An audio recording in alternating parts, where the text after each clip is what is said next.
Bon, en introduction, je voudrais vous raconter une petite histoire. En son temps, mon maître, le Rav Yehuda Leon Ashkenazi, Manitou, m'a demandé d'intervenir auprès d'un public d'ecclésiastiques francophones. Des bonnes sœurs, des curés, tout ça, quoi. On appelait en Algérie des papanzines, c'est-à-dire des ecclésiastiques dominicains, dans un monastère à Jérusalem. Bon, si mon Rav me dit d'y aller, j'y vais. Et ils m'ont demandé, je leur ai demandé de quoi vous voulez que je vous parle. Ils m'ont dit, nous voudrions que monsieur le rabbin, vous savez, ils ont un style un peu onctueux comme ça, ecclésiastique. Voulez-vous bien nous parler de la signification religieuse de Yom HaAtzmaut? Bon, j'arrive, on a discuté pendant 2h30, ils ont connu leur douleur. Et je leur ai expliqué que je ne pouvais pas parler de la signification religieuse de Yom HaAtzmaut pour une raison très simple, c'est qu'il n'y a pas de signification religieuse à Yom HaAtzmaut. De même qu'il n'y a aucune signification religieuse à la fête de Pessah, ou au Shabbat, ou à aucun des commandements du judaïsme. Pour une raison très simple, c'est que le judaïsme n'est pas une religion, mais une nation, une identité nationale, et donc rien n'est religieux. Ça peut être divin si vous voulez, ça vient de Dieu, mais c'est adressé à une nation, pas à une communauté religieuse. Immédiatement, j'ai reçu une pluie de questions, d'objections, du style: comment est-ce qu'on peut s'identifier avec un État où on transgresse le Shabbat, il n'y a pas de tsniout chez les femmes, et puis de toute façon, il faut attendre que le Mashiach vienne, et puis c'est quand même Kochi ve'otzem yadi, c'est-à-dire c'est la force de mon bras. Enfin, comment est-ce qu'on peut accepter ça? Je connaissais ces objections, mais d'ailleurs, je les avais entendues ailleurs, et j'ai découvert la source. C'est assez surprenant.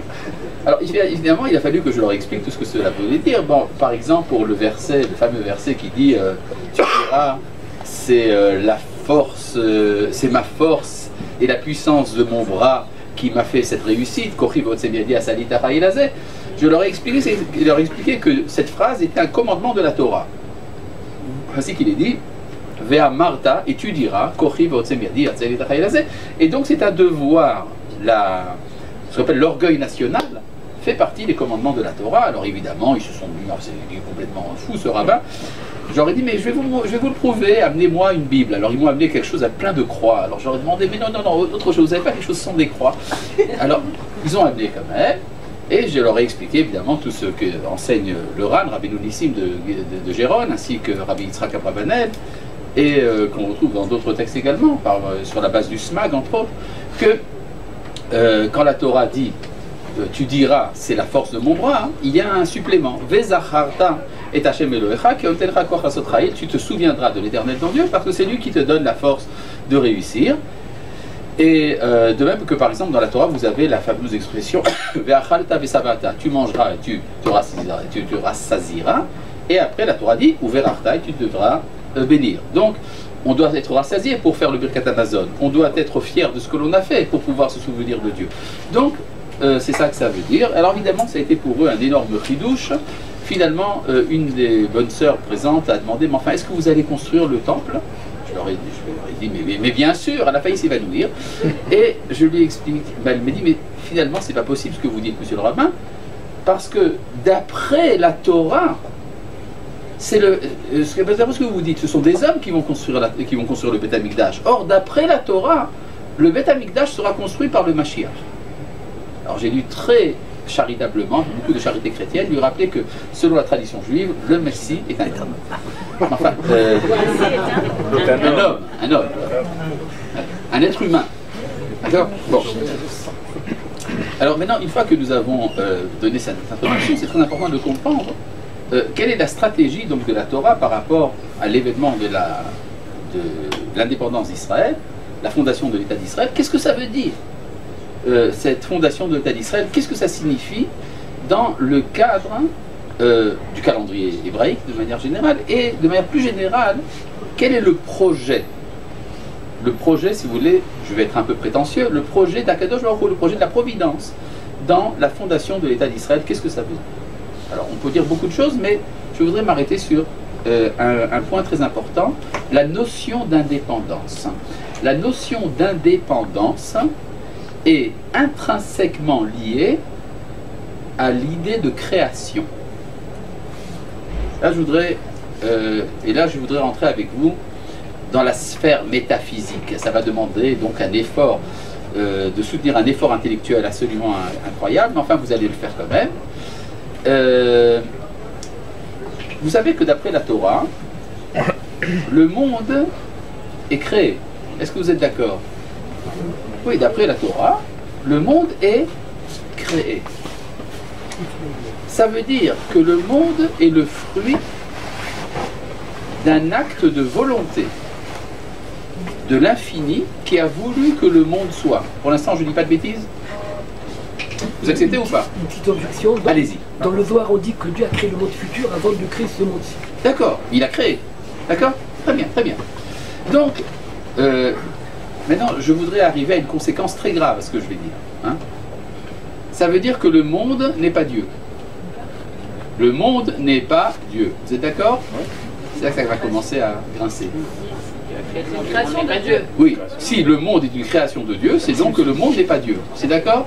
Non, je dis ça parce qu'on a des tendances, à cause d'influences populaires, d'expressions chassidiques, d'oublier ces choses-là. N'est-ce pas? On dit « les Tatars Panouïné, Dieu est partout », etc. Alors on oublie que nous ne sommes pas Dieu, nous sommes une créature. D'accord? Dans le langage des kabbalistes, par exemple, si je prends l'enseignement du Baal HaSulam, du Rav Ashlag, ça veut dire que si Dieu est celui dont l'être consiste à donner l'être, la création, c'est celui dont l'être consiste à recevoir l'être. C'est donc une antithèse. C'est pas du tout la même chose. D'accord? Dieu donne, la créature reçoit. C'est pas la même chose. Jusque-là, vous êtes d'accord? Génial. Donc on va pouvoir avancer. Ça veut dire que s'il y a un projet dans la création, eh bien ce projet est de créer quelque chose qui est autre, qui est en altérité totale par rapport au créateur. Donc, créer veut dire, si c'est vraiment sérieux, que ce n'est pas des blagues, qu'Akadosh Baruch Hu ne se moque pas de nous, si Dieu est véritablement créateur, ça veut dire qu'il veut donner à l'être créé son indépendance, son autonomie totale. Tant qu'il n'y a pas d'autonomie de la créature, le projet de la création n'est pas encore véritablement réussi. Pas d'indépendance, échec de la création. Donc on peut dire, d'une certaine manière, c'est l'enseignement du Ramchal d'ailleurs, que le but de la création, c'est d'arriver à créer un être véritablement autonome. Qu'est-ce qui peut faire qu'un être soit autonome? Est-ce qu'un chat, ou une girafe, ou une laitue est autonome? La réponse est non, pour raison très simple. Si je me demande qui donne la vie à la girafe, eh bien le créateur donne la vie à la girafe. Donc la girafe n'a pas de vie par elle-même, elle n'est pas véritablement autonome. Il en est de même pour la laitue ou même une carotte. D'accord? Quand je dis laitue ou carotte, ce sont des exemples. Ça pourrait très bien être un chou, par exemple.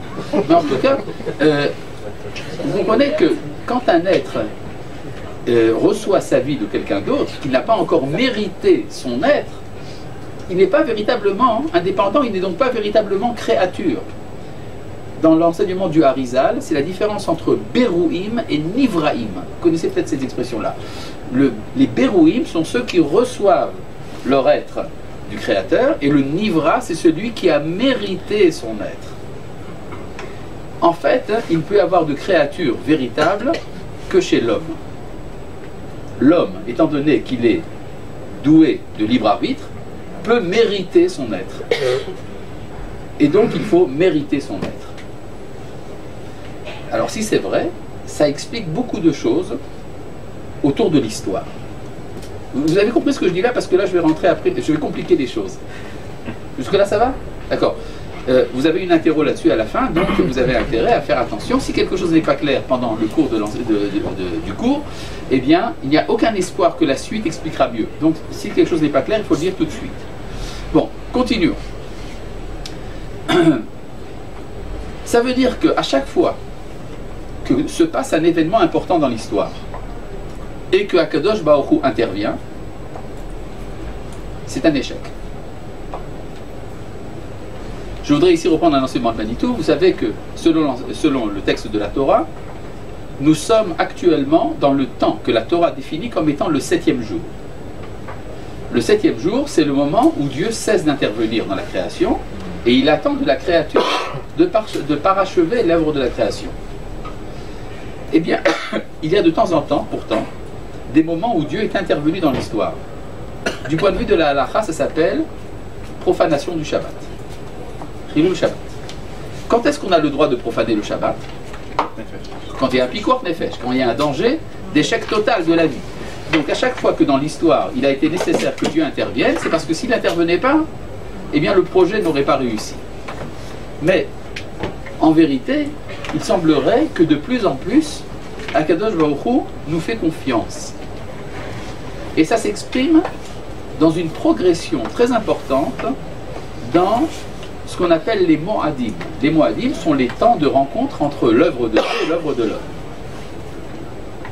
D'accord? Et les Moadé Hashem, Mikrae Kodesh, Asher Kikriu Otam, les Moadam.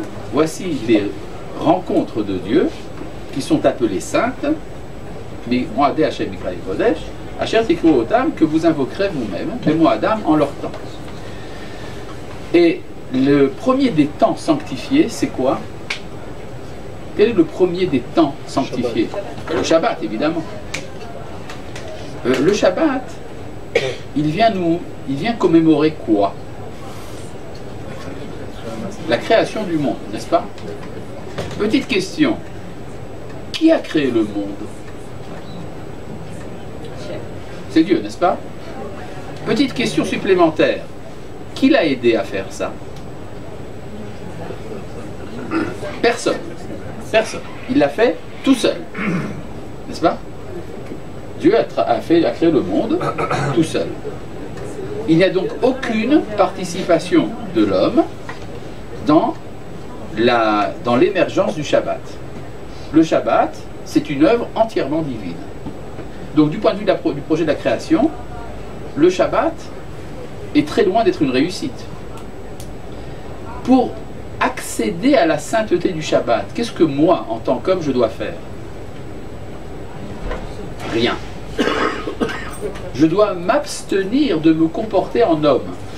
Un homme, c'est un être qui agit, qui œuvre. Pour intégrer la sainteté du Shabbat, je dois cesser tout travail humain. Évidemment, si je travaille, je dérange.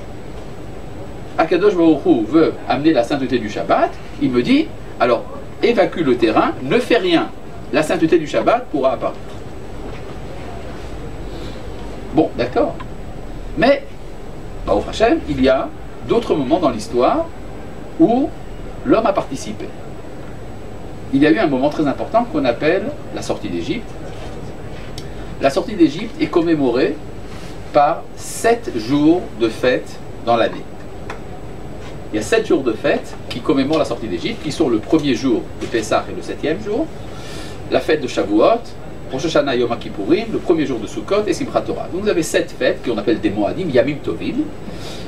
Et c'est intéressant de voir que il y a des travaux qui sont autorisés à Yom Tov.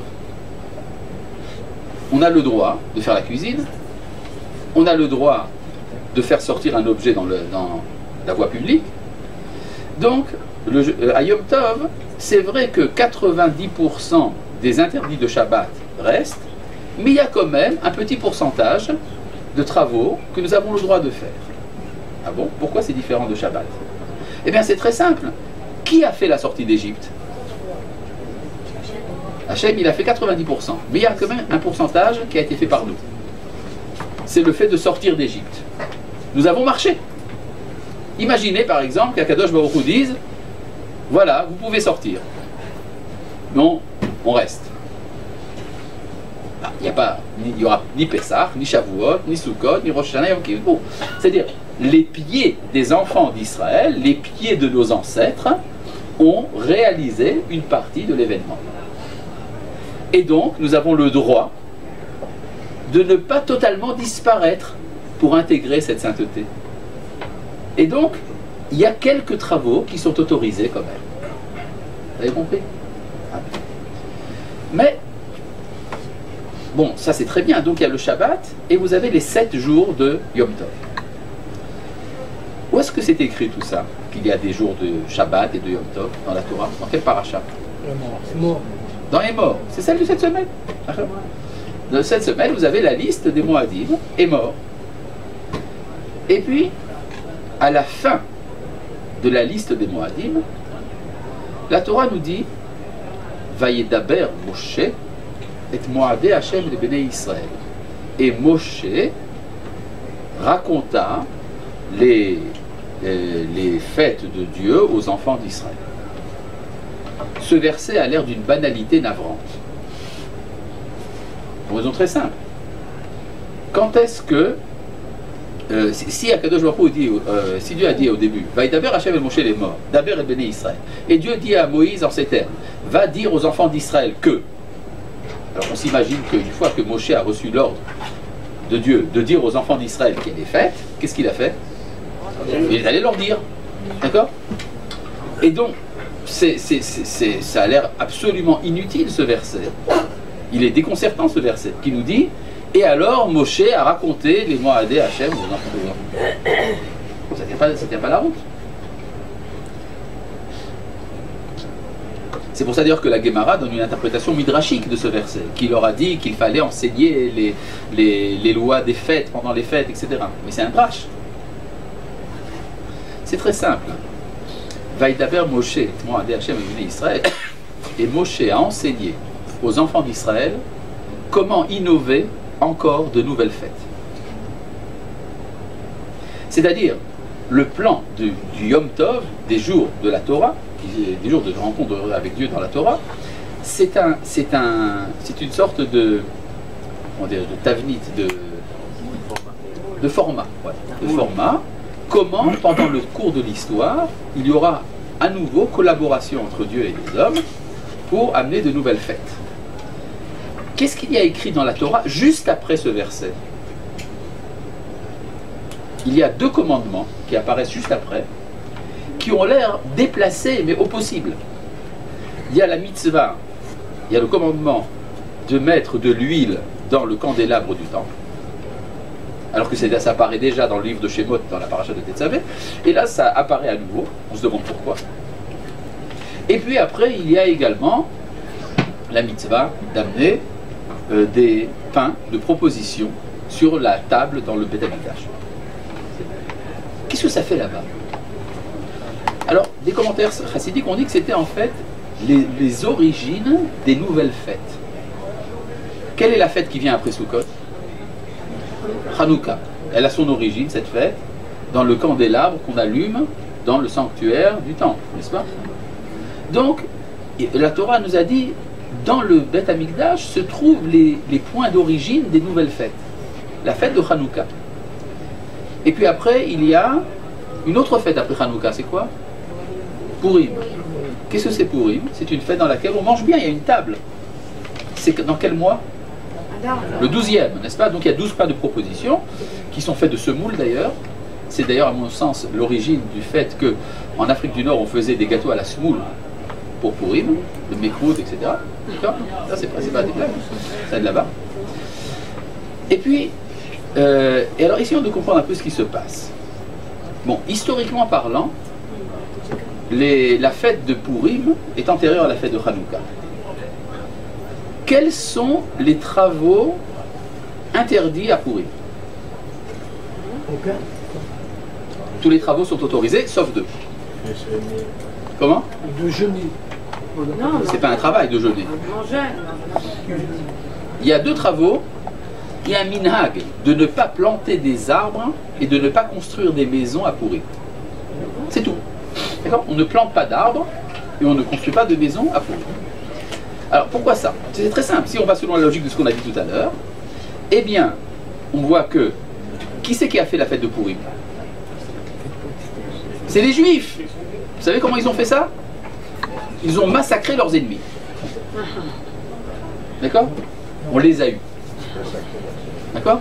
Nous avons massacré les Amalécites, 75 000, nous avons pendu les 10 fils d'Aman, c'est nous qui avons fait ça. D'accord? Donc c'est pas mal. Mais il y a quand même quelque chose. C'était pas en Eretz Israël. Vous allez planter un arbre ou construire une maison alors que l'événement ne s'est pas fait dans le lieu où on doit construire des maisons et planter des arbres. Où est-ce qu'on doit construire des maisons et planter des arbres? En Eretz Israël, chez nous. Vous savez qu'il y a une tradition dans certaines familles marocaines de ne pas planter d'arbres en galoute et de ne pas porter de vêtements verts. Oui, parce que ça ressemble à la floraison, à la verdure. D'accord? Oui. Il y a des familles comme ça. Donc il y a quelque chose, surtout que ça a quand même été fait par un peu d'intervention divine, comme Akadosh Baruch Hu a quand même fait quelque chose dans le rouleau d'Esther, n'est-ce pas, dans l'histoire d'Esther. S'il n'y avait pas Akadosh Baruch Hu qui était intervenu par-ci par-là, discrètement, il est intervenu quand même. Alors, l'histoire ne se serait pas passée. Petite question, quels sont les travaux interdits à Hanouka? Hein? Tous les travaux sont autorisés, sauf pendant une demi-heure où les lumières sont allumées. Alors là, les femmes ne travaillent pas. Et pourquoi? Qu'est-ce qui s'est passé à Hanouka? Il s'est passé deux choses. Il y a eu la victoire contre les Grecs. Et accessoirement, il y a eu également un petit miracle avec une fiole d'huile, n'est-ce pas, dans le Beth Amikdash. N'est-ce pas? Ça, c'était miraculeux. Qui c'est qui a fait la guerre contre les Grecs? C'est nous. On fait la guerre, et en Eretz Israël encore plus. Alors on va quand même pas se priver de faire des travaux, puisque c'est nous qui avons fait le miracle. Mais il y a quand même un événement surnaturel, ça dépendait entièrement d'Akadosh Baruch Hu, en souvenir duquel on fait l'allumage des bougies. Alors pendant le temps où les bougies brûlent, alors on ne fait pas de travaux, mais uniquement les femmes. Pourquoi? Parce que les femmes ne font pas la guerre. D'accord? Passons maintenant à plus loin. Quels sont les travaux interdits à Yom HaAtzmaut? Aucun. Pourquoi? Les femmes ont été interdites de faire les travaux pendant la lumière. C'est surtout pour rappeler le fait qu'elles étaient Les grillades. elles étaient par les Grecs, elles étaient poursuivies par les Grecs. Oui, elles ont été persécutées par les Grecs. Persécutées, cherchez le mot, persécutées. Et c'est justement en cette... Elles étaient donc concernées plus que les hommes. Et c'est pour cela qu'on leur a dit... Par cet aspect-là. Oui. Les lumières. Oui. Mais le Hallel, par exemple, qui vient en souvenir de l'indépendance, ça, c'est autre chose. Ça, c'est tout à fait autre chose. Oui, mais bien sûr. Voilà. Tout à fait d'accord. Et donc, j'arrive maintenant au point important de notre point de vue. Quels sont les travaux interdits à Yom HaAtzmaut? Aucun. Pourquoi? Parce que ça a été entièrement fait par des voies naturelles, sans transformation de la nature. Donc, on peut dire que la Kedusha du Shabbat a traversé les Moadim, les Yom Tov, a traversé Hanouka et Purim, et la sainteté est... Qu'est-ce qu'il y a? Purim aussi, ça a été... Non, il y a eu quand même un petit peu. On voit pas dans Madaché. Si, il y a une histoire, il y a toutes les coïncidences qu'il y a là-dedans. Et finalement, la sainteté est arrivée à son indépendance en 1948. C'est-à-dire que le projet de la création a réussi. De ce point de vue-là, le jour de Yom HaAtzmaut est donc l'aboutissement de l'œuvre de la création. C'est donc la fête la plus importante du calendrier. Vous avez compris? Le Shabbat étant une approximation, et puis après ça réussit, jusqu'à ce que ça arrive, ça prend quelques milliers d'années, et ça devient Yom HaAtzmaut. D'accord? Et donc, là je voudrais rentrer un peu plus dans le détail. Oui? זה נכון שאין נס גלוי. Ok, à Yom Ha'atzmaut. Il y a une milchama, il y a une Et après, guerre. je vais traduire en français ce que vous dites, parce que si le public est francophone. Il y a une guerre, Oui, et donc on voit une victoire militaire. oui, c'est vrai. Mais on peut dire qu'elle est complètement. Elle est Cette entière. victoire, elle tient pas debout de façon logique, a priori. Ça se discute. Enfin, mais je vais vous dire quelque chose. C'est là la grandeur de ce qui se passe. C'est entièrement fait par les hommes et entièrement fait par Akadosh Baruch Hu à la fois. Et là, non, justement, là, je vais rentrer dans le vif du sujet. Vous avez fait une très bonne introduction au problème que je vais poser. Il y a une épreuve chez les hommes. C'est l'épreuve de la reconnaissance. Et là, on va tout de suite arriver à votre question. Qu'est-ce que Akadosh Baruch Hu peut faire à ma place? Tout. N'est-ce pas? Par exemple, si j'ai faim, j'ai deux manières d'être rassasié. Soit je mange, et donc je n'ai plus faim, soit Akadosh Baruch Hu, par intervention directe, fait que je suis rassasié. D'accord? Donc, tout peut être fait par Akadosh Baruch Hu, sauf une seule chose, que par définition, Dieu ne peut pas faire à ma place. Le remercier. Podou la chaîne. Remercier, la reconnaissance, c'est là que je m'exprime de manière absolue comme créature autonome. Donc l'épreuve qui va prouver que le projet d'Akadosh Baruch Hu a réussi, c'est quand je suis capable de gratitude. Et donc l'échec, c'est quand il n'y a pas de gratitude. Vous comprenez l'importance du Hallel à Yom Ha'atzmaut. Maintenant, on peut dire, oui d'accord, mais la gratitude, ça va de soi. Si Akadosh Baruch Hu te fait un miracle, qui ne va pas le remercier? Imaginez par exemple, vous êtes poursuivi par l'armée du Pharaon, et devant vous il y a une mer houleuse. Danger terrible. Et puis Moshe ouvre la mer, vous y passez, waouh, vous êtes plein de reconnaissance. D'accord? Shiratayam, le cantique de la mer rouge, c'est évident. Quand est-ce que l'épreuve est véritable? C'est quand on peut penser que ce n'est pas Akadosh Baruch Hu qui le fait. Et là, vous avez deux manières d'être ingrat envers Akadosh Baruch Hu. Vous avez une manière, ce qu'on appelle chilonite. La manière chilonite est la suivante. Elle dit, vous autres les religieux, vous n'allez quand même pas vous imaginer que c'est Dieu qui a fondé l'État d'Israël, alors que tout le monde sait très bien que c'est le Palmar qui l'a fait. Hein, camarade? Syndiqué. Et puis, vous avez une autre version de cette attitude. Dis-moi, tu penses vraiment que c'est Akadosh Baruch Hu qui a construit l'État d'Israël alors que c'est le Palmar? Les Gdoïlim m'ont dit que c'est pas Akadosh Baruch Hu qui l'a fait. Vous avez compris? C'est en fait la même chose. C'est la même kfira, la même hérésie, mais avec une différence de style. On peut, pour des raisons religieuses ou des raisons chiloniotes, être hérétique. Mais vous comprenez que l'épreuve, c'est l'épreuve de la reconnaissance. C'est pour ça que justement et précisément, dans la fondation de l'État d'Israël, il n'y a pas eu de transformation de la nature. Tout s'est fait par des voies naturelles et tout s'est fait par Akadosh Baruch Hu. C'est-à-dire c'est 100% l'homme qui a fait et 100% Dieu qui a fait. Celui qui en est conscient est capable de dire le Hallel Hayom Ha'atzmaut. Sinon, non. D'accord? Ça répond à votre question. D'accord? Il y a donc ici quelque chose de très important, c'est l'éveil de la créature qui, à travers sa fonction de reconnaissance, de gratitude, parachève l'œuvre de la création. C'est ça notre intention, notre kavana, lorsque nous faisons le Hallel Hayom Ha'atzmaut. Jusque-là, tout est clair? Parce que nous allons un peu compliquer la chose. Si c'est vrai ce que je vous ai dit, alors, dans la paracha de Émor, après les fêtes, quand vous avez l'allumage des lumières dans le Beth Amikdash, qui est l'origine de Hanouka, vous avez les pains dans le Beth Amikdash, qui sont l'origine de Purim, il devrait y avoir un troisième commandement, lui aussi lié au Beth Amikdash, qui serait l'origine de Yom Ha'atzmaut. Eh bien, qu'est-ce que dit la Torah juste après? Non. Elle raconte l'histoire du blasphémateur qui s'est fait lapider. Vayetse ben Aïcha Israël. Incroyable. Qu'est-ce que ça fait là-bas? Alors effectivement, il y a une plaisanterie qui court à Bnei-Brak, qui est ah ouais, c'est ça Yom HaAtzmaut, c'est le blasphème. Mais c'est la vérité.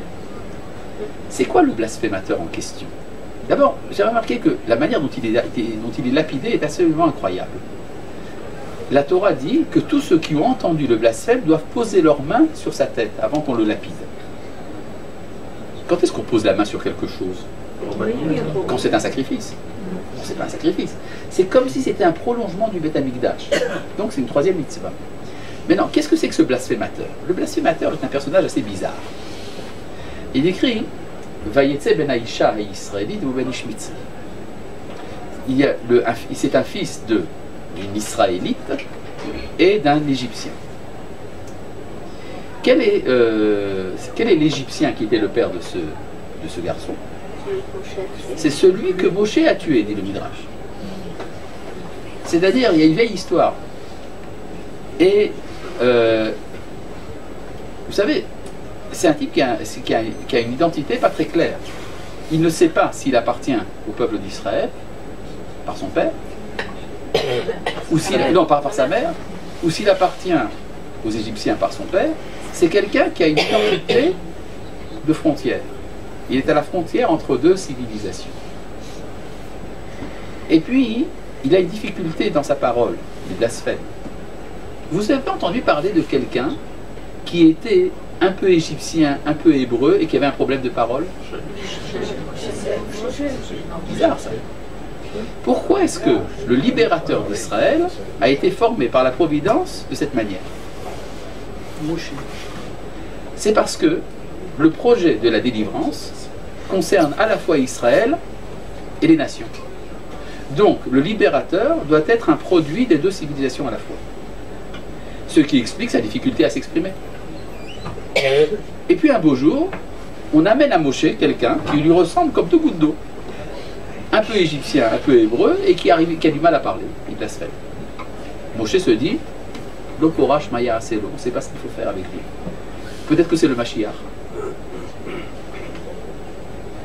Peut-être que c'est quelqu'un, vous imaginez par exemple un libérateur, quelqu'un qui aurait grandi, qui serait d'origine juive, mais qui aurait grandi par exemple dans des cercles littéraires à Vienne, et puis qui essaye d'expliquer à des juifs de tradition qu'il est venu réaliser le projet de leurs ancêtres.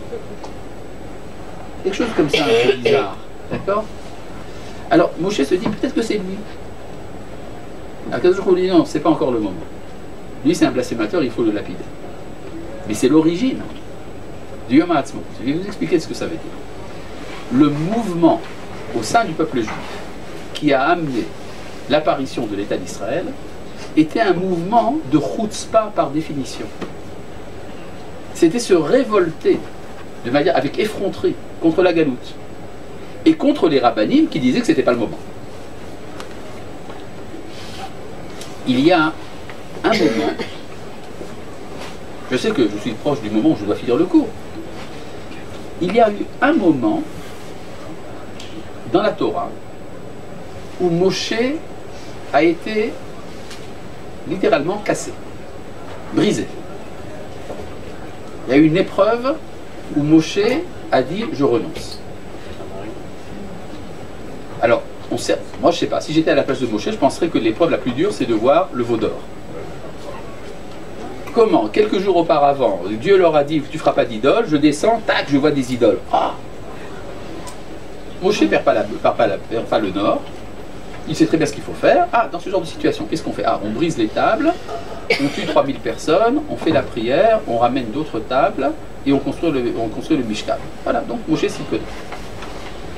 Et puis, un beau jour, le peuple demande à Moshe « nous voulons de la viande, nous voulons de la viande ». Moshe dit « oh, si c'est comme ça, je préfère mourir ». Orgenina. Incroyable, pourquoi est-ce que... Alors que demander de la viande, c'est pas un péché. C'est peut-être un peu bas, mais c'est pas un péché. Tandis que faire le veau d'or, ça c'est très grave. Le Rav Kook explique dans Shmona Kratzim que la raison pour laquelle Moshe a été brisé par cette histoire de la viande, c'est que c'était un mouvement de chutzpah. Or, celui qui donne la Torah ne peut pas donner la Torah s'il n'y a pas un réceptacle d'humilité, un peu de timidité même, de boucha qu'il doit y avoir, c'est celui qui reçoit la Torah. Quand il a vu que le peuple était susceptible de chutzpah, il dit « Ah, moi je ne me connais pas, je renonce ». Et le Rav Kook dit « C'est pour ça que Moshe n'est pas devenu le Mashiach, parce qu'il n'a pas été capable d'intégrer la sainteté qui se cache dans la chutzpah des enfants d'Israël. » Mais le Mashiach, dit le Rav Kook, est celui qui est capable de voir la main de Dieu, la présence de la Kedusha au sein de la chutzpah des enfants d'Israël. À mon sens, ça explique quelque chose de très important. Vous savez qu'il y a beaucoup d'usages autour de Yom HaAtzmaut. Il y a le Hallel, pas tout le monde veut le réciter. On a essayé des petits marteaux comme ça qui font pip pip, ça n'a pas marché. Il y a le Chidon Atanar, chaque année, ça n'intéresse pas tout le monde. Mais il y a quelque chose qui passe, 91% de la société israélienne le fait, c'est à la Hesh.